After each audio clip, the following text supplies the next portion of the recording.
to schedule your wedding day. Hi, I'm Georgia McGilly from georgia-beth Photography, and today I'm just going to chat with you about how you can schedule your wedding day timeline. But before I go into that, make sure you go ahead and download my wedding checklist bundle that's in the description below, because this does actually have some example timelines that you can adapt for your own wedding day in there, as well as loads of other wedding planning help. So I'm going to break this down into just a few sections for you. The first thing to think about is, what do you want your wedding day to look like? Now, everybody knows the wedding day traditional format.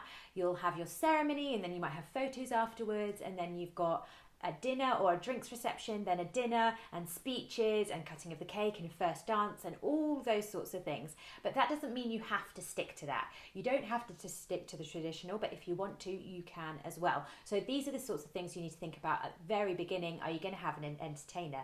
Are you having a band? Are you planning on having fireworks at some point? Are you going to just do away with the speeches, or are you going to have speeches at a different time? These are all the sorts of things you want to think about right off the bat before you put anything down on paper.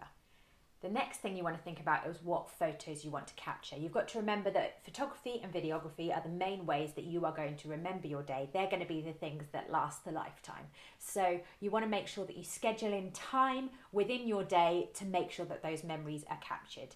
So there is a lot of details in this, and this is the sort of thing that you will want to talk to your wedding photographer about. But I also have a blog about scheduling your wedding day photos, and you can go ahead and see that in the description below once you finish this video.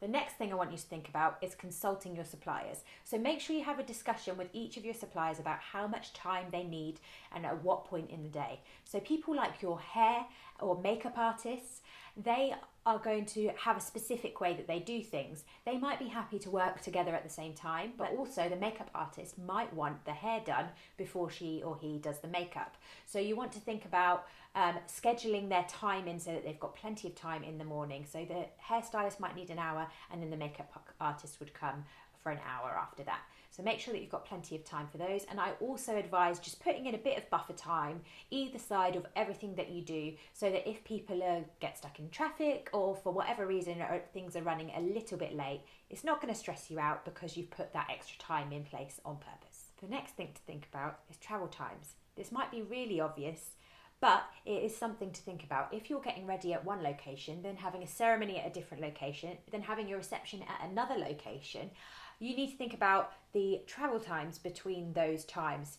Have a little think about, again, adding buffer time in for traffic, or if you get stuck at some roadworks. But also for that time between the ceremony and the reception, a lot of your guests might not be local, so they might find it a little bit harder to find the venue. It might take them a little bit longer to travel to and from a space. So just make sure that you've got plenty of time in your wedding day schedule so that people don't feel like they're rushing from one place to the next. The next big thing to think about is your speeches. Now, I have been to a lot of weddings where the speeches start after the dinner, and then they are still going on when the evening guests arrive because the couple didn't realise how long they would go on for. So I highly recommend giving whoever's doing the speeches in your wedding day a time limit, and advise them to practice their speech beforehand to see how long it is. It might be a 5-minute time limit if you've got quite a few, or you might give them a 10-minute if there's only the father of the bride and the best man, and then the groom just doing a little 5-minute thank you. So it's completely up to you what time limit you want to give them, but it's a good idea to have a think about that so that you know how long the speeches are going to take in your day. My next point I've already alluded to a little bit, but make sure that you give yourself more time than you think you need, so that you have that buffer time if anything runs over or takes a little bit longer. Again, it's not going to stress you at all. And it also means that you're not feeling like you are bound to a super tight, strict timeline, because it's a bit more fluid and a bit more relaxed. Another thing to remember is to stick to it. You've created a schedule for a reason. Quite often on a wedding day, people will be like, oh, don't worry, we'll do that thing later. And then either it never happens, or it has a knock-on effect to the other things that are meant to be happening later on in the day. And things like dinner can't be held off for too long because it might go cold. So you need to be thinking about what the other suppliers are doing and making sure that during the day, if you have scheduled something in, just go for it. Go ahead and do it. Time-wise, setup is another thing. So when you're discussing with your suppliers, it's good to find out how long they need to set something up, whether it be the cake designer setting up the cake in the reception venue, or whether it be all the venue dressers, all those sorts of people. Have a little discussion with them, find out how much time they need, and then find out from the venue whether they can come the night before or whether it needs to be done in the morning. And if so, whether you need to stagger suppliers or whether they can all be in the room at the same time. So the question that I get asked all the time is, how long do things take? And that can completely vary for so many different reasons. Every wedding is different. There's different numbers of guests, different numbers of people in the bridal party. For hair and makeup, for example, you might have one hairstylist doing everybody's hair, or the other bridesmaids might have gone to a hairdresser's before they came to you. So that it really varies, and I can't fully give you a straight answer for that because every wedding is different. But the key is good communication. Make sure you're discussing with all of your suppliers how much time they need for each person, and you kind of work back. So moving on to actually creating your wedding day schedule. There's two things or times that you need to know at the very beginning to work your whole timeline around. And the first one is the time of your ceremony. And the second one is the time that you will be leaving your reception venue.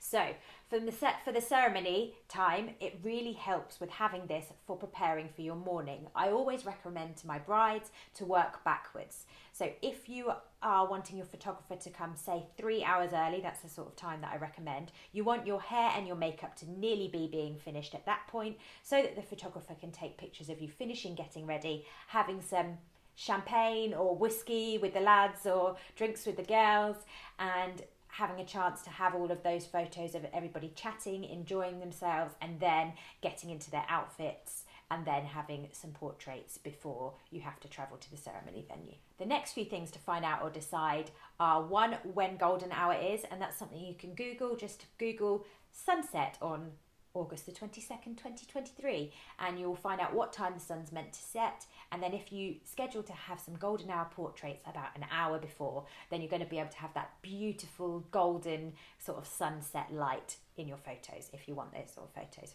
Second is when the meal will be, because obviously you're quite governed by that.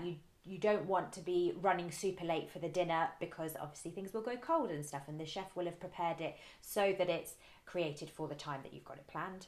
And then when the evening guests will arrive, so that you make sure that you've had things like cutting the cake and your speeches and those sort of things done before the evening guests arrive. So here we go. I'm going to put up a little example list of how your wedding day could be, an example wedding timeline. You can download these in my wedding planning bundle below.